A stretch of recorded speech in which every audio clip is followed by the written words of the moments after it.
Hello everyone, my name is Saad Abdul Jabbar.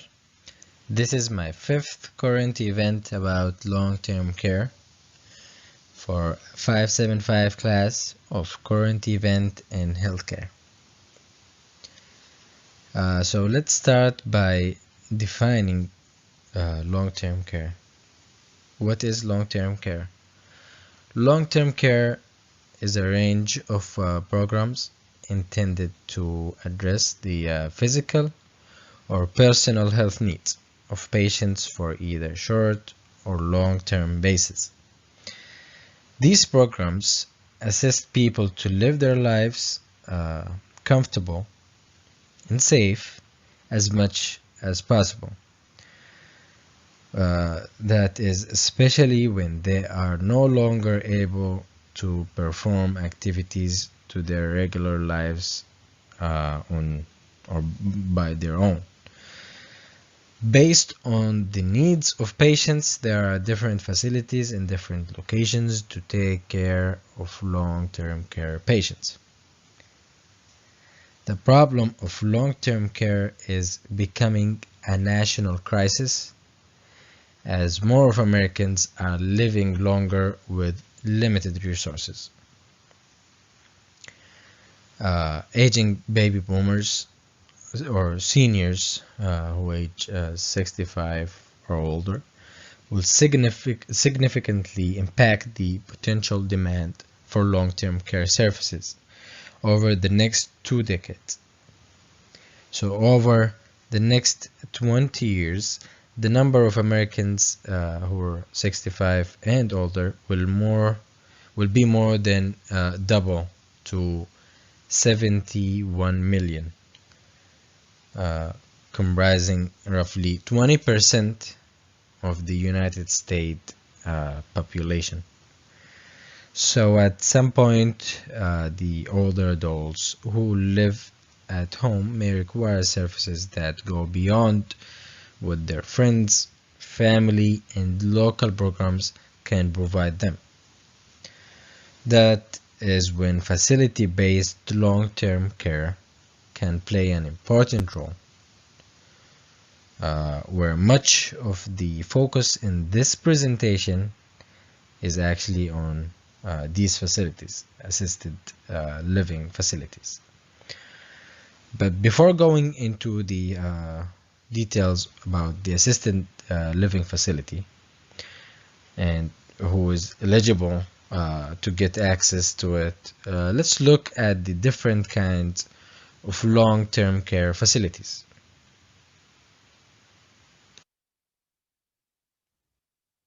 Long-term care facilities. The long-term care facilities provide a variety of services, including medical and personal care, especially for people who cannot do it by themselves. These facilities include the most common type of long-term care, which is home-based care, that includes home health care, personal care, home maker services, friendly visitor companion services, and emergency response systems. And then the home-based long-term care is actually a primary care received in your home to complete activities of daily living, plus other activities outside the home like shopping, meal preparation, doctor's appointment, and stuff like that. Long-term care also includes services that are available outside of home, and these are called community-based care that include adult day service programs, senior centers, transportation services, meals programs, and respite care. Community-based care supplement services are available in the home, making it easier for a person to live at home. When people are no longer to live in their own home and they need full-time help, they may require long-term care in a facility such as a nursing home or assisted living, where such facilities also include adult foster care.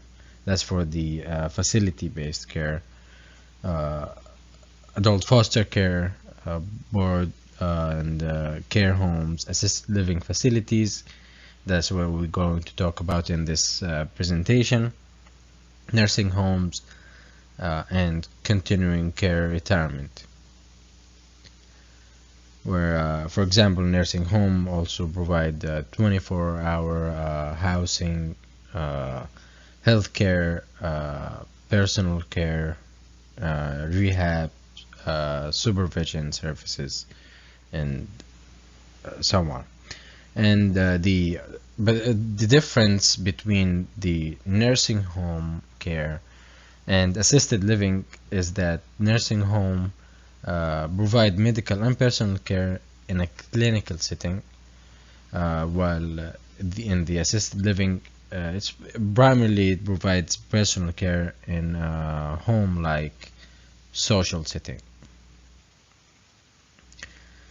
Uh, while there are some conditions and needs that cannot be met in assisted living, the services and medical care that are often provided can make assisted living uh, a viable option for more seniors than ever before. Since assisted living maximizes quality of life and provides a more independent lifestyle, it's often preferred over nursing home care whenever it's actually possible. Assisted living. Assisted living communities is social residence that offers personal services to people 18 years of age or older. The requirements for admission depend on the required level of services of the applicant, where the common individual who are entering assisted facilities often need assistance with activities of daily living, especially for people who are 65 years or older, which also applies to simple tasks. These activities of daily living for self-care by a person on a day-to-day basis. And these activities are fundamental in caring for oneself and maintaining independence and enjoying living in a group with other friends, with other people, while also getting the support that they need, including the activities of daily living like personal care, hygiene assistance, transportation, meal preparation, self-feeding, medication, and also money management, and many more too. Knowing that there are 4 points or 4 aspects that would actually restrict qualifying for assisted living entry, that include significant mental disability and physical symptoms like wandering, and significant medical conditions, and also the requiring of daily nursing services. And going to the last point there, the cost of an average services with medical expenses for assisted living would be around $62,000 yearly. But I will talk more about this in the next slide, and why many middle income seniors are not going to be able to afford going to assisted living by especially by the year 2029 if nothing changed.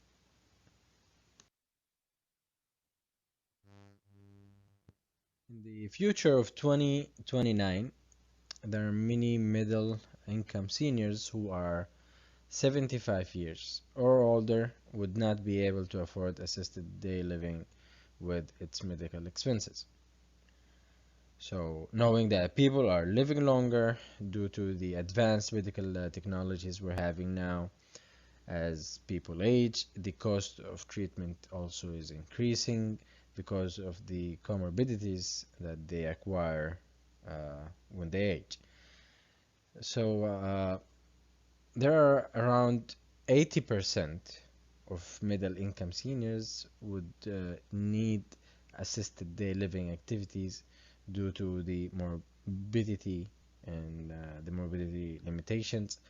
With 20% of these 80% would have more than one chronic condition.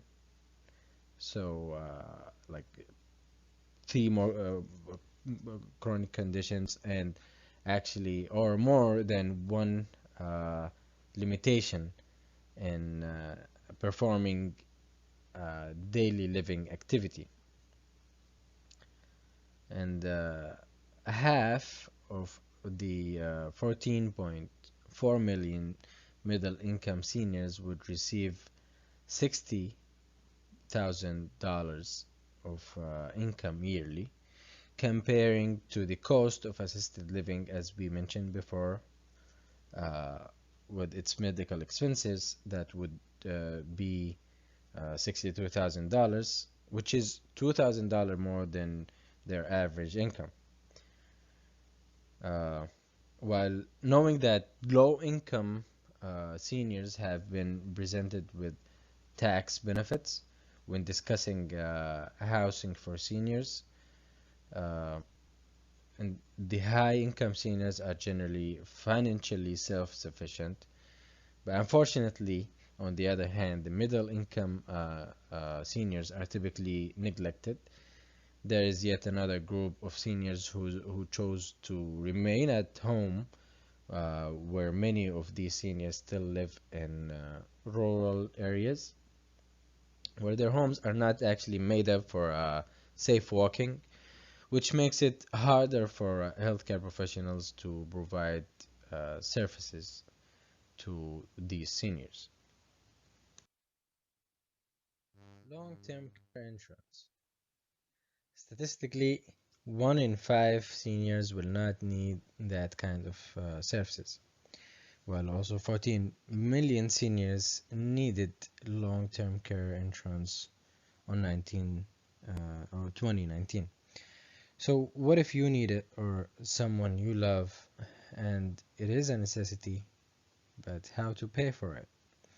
Long term insurance is one of the ways to fix the issue of middle income seniors uh, that want to pay for assisted living or any kind of long term care services. So, is it worth it to buy long term care insurance? It actually depends on each individual income level and needs. So, what is long term care insurance? Long term care insurance is basically nursing home or assisted living insurance.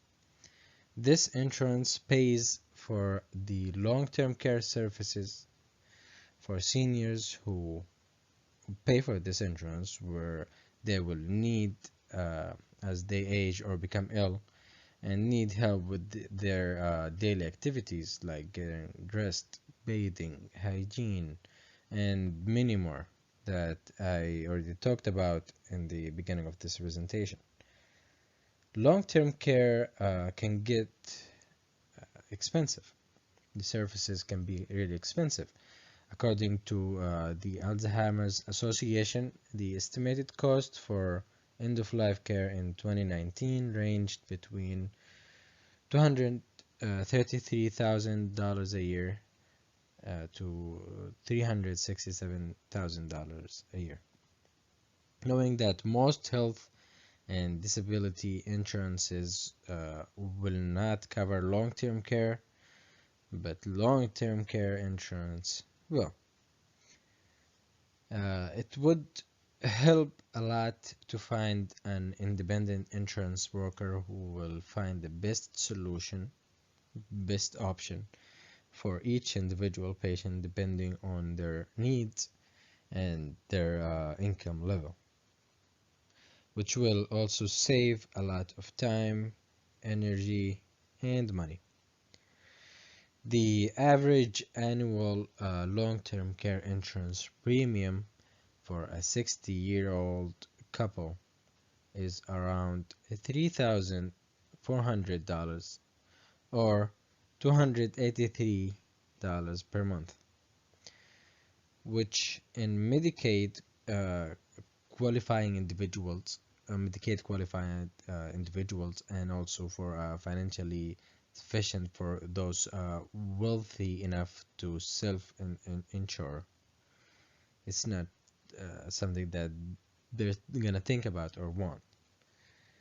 Uh, Knowing that also not all policies are the same, so that means it is important to know what the insurance will provide depending on how much one will pay, and of course depending on their income level and their needs, and depending on the needs that they actually want. But long-term care insurance usually covers nursing home care, assisted living facilities, adult daycare services, in-home care, home modification, and care coordination. So there are types of long-term care insurance too. These include the stand-alone long-term care insurance, also known as the traditional long-term care insurance, where this policy all it does is offer to pay for long-term care services when you need them. Most policies reimburse the actual cost of care up to your policy limit. If this person requires assistance with at least two of six activities of daily living, again, these are like bathing, feeding, toileting, transferring, and so on. And two is becoming uh, disabled, for example, because of Alzheimer's disease. And the second one is the hybrid life and long-term care policies that combines life insurance with long-term care coverage, which allow people to access the death benefit received by their beneficiaries if they died while they are still alive to pay for long-term care. And this hybrid life and long-term care, also known as asset-based long-term care insurance.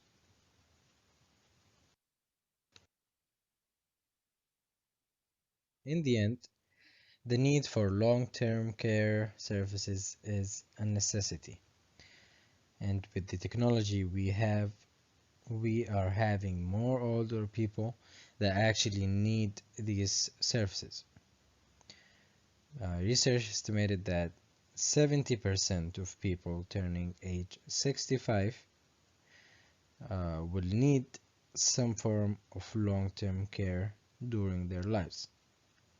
And this is a study that was done before 2016, and actually a few years before 2016. So just imagine how it will be by 2029, and what about the time after 2029 in the future. If nothing changed, the problem is only gonna be worse.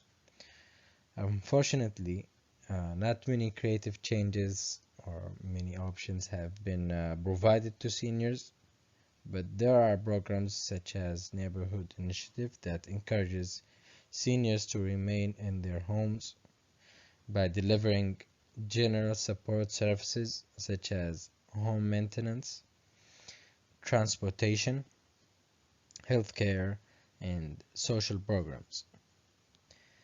The findings of this research indicates that policymakers should increase Medicare spending to cover more supportive programs or develop a new incentive Medicare option to finance long-term care.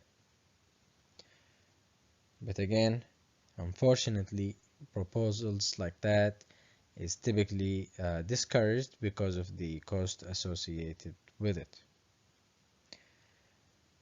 So, most importantly, we need to know that more studies and new solutions to promote the concept of solving the housing and the healthcare and daily activities problems that seniors are having is highly recommended and needed. As the United States senior population grows, there will be increased pressure from the quantity and the quality of long-term healthcare facilities. And also know that Medicare would not cover room and board or assistance with daily activities uh, at an assisted living facility if they have Medicare Medicare Advantage plan. They may have more coverage, and by that we reach the end of this presentation. Hopefully this presentation was easy to follow, and hopefully we will see new solutions for seniors even before 2029. And thank you so much for listening, and have a good day.